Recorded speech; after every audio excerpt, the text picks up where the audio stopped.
Selamat pagi, Om Swastiastu, Assalamualaikum warahmatullahi wabarakatuh, Shalom, Namo Buddhaya, dan salam harmoni. Baik, perkenalkan nama saya Kurnia Sutate Marase dari Program Studi Teknologi Pendidikan Universitas Pendidikan Ganesha.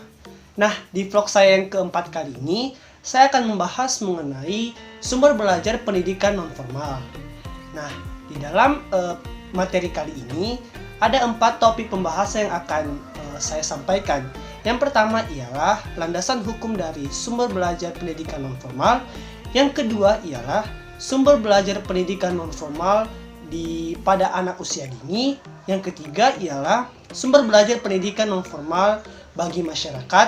Dan yang terakhir ialah sumber belajar pendidikan non-formal bagi organisasi lain. Nah, materi yang pertama ialah landasan hukum sumber belajar non-formal. Nah, pada Undang-Undang Nomor 20 Tahun 2003, pendidikan non-formal adalah pendidikan yang diselenggarakan di luar jalur formal yang boleh diselenggarakan secara terstruktur dan berjenjang. Nah, pendidikan non-formal ini diselenggarakan untuk membantu masyarakat sebagai pengganti, penambah, ataupun pelengkap dalam pendidikan, serta untuk mendukung pendidikan dan pembelajaran sepanjang hayat.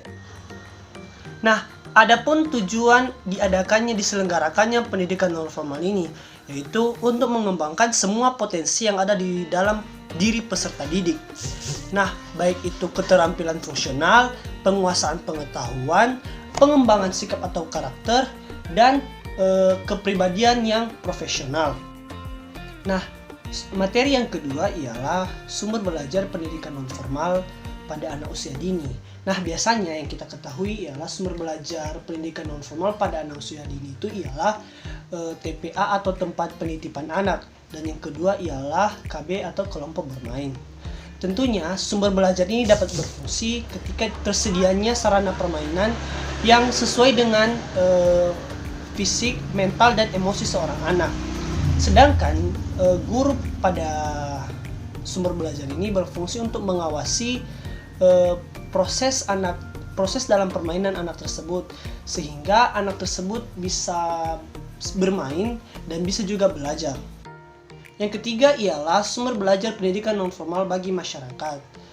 Contoh-contoh lembaga yang menyediakan sumber belajar ialah taman bacaan dan pusat kegiatan belajar masyarakat. Di daerah saya sendiri terdapat berbagai sumber belajar yang bisa dimanfaatkan oleh masyarakat. Contohnya ialah sanggar budaya. Nah, sanggar budaya ini kan nantinya berfungsi untuk melestarikan budaya supaya anak-anak atau generasi berikutnya tidak lupa akan budaya itu sendiri. Nah, di dalam sanggar budaya tersebut nantinya mereka akan dilatih, dibimbing mengenal budayanya. Misalnya seperti tariannya, musiknya, dan sebagainya.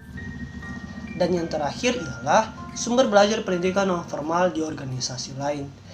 Mengapa sumber belajar penting bagi organisasi lain? Tentu hal ini sangat penting ya, karena dengan adanya sumber belajar di sebuah organisasi, ini akan memfasilitasi karyawan-karyawan atau anggota yang bekerja di organisasi tersebut dapat memaksimalkan kinerja atau kapasitasnya. Contoh dari sumber belajar ini misalnya ya, training atau pelatihan karyawan. Nah, demikianlah penjelasan singkat dari saya mengenai sumber belajar di pendidikan non-formal. Semoga apa yang saya sampaikan bisa bermanfaat dan berguna untuk teman-teman mendengar atau melihat. Nah, di akhir kata saya akhiri dengan Om Santi Om. Salam harmoni.